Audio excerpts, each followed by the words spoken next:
In this video, I'm going to show you how you can add your Instagram feed in Elementor. Let's get started right away. So for this, we need Elementor. We also need a website called Elfsite, and this is the website that's going to help us do this without any complicated stuff. So you want to go to Elfsite and then click on widgets right there. Now next up, you'll find social, and under that, you'll find Instagram feed. You want to click on Instagram feed.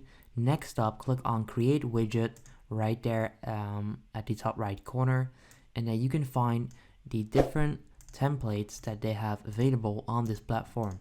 So they have 6 templates on here. I'm gonna go with the post slider one, but this is totally up to you which one you would like to use. Okay, so just use the one that you like, and then all you need to do next is click on continue with this template.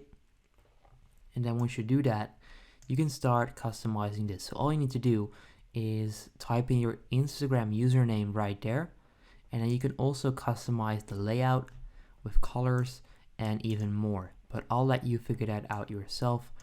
Next up, click on join to install and then sign up for an account. I already have an account, so I'm going to click on login.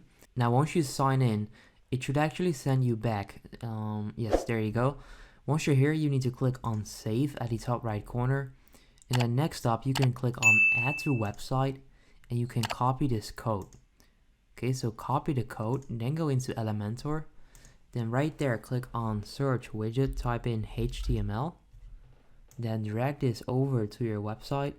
Let's say that I want my Instagram feed right there. And then next up, you paste the code right there. And that should actually do the job. There you go.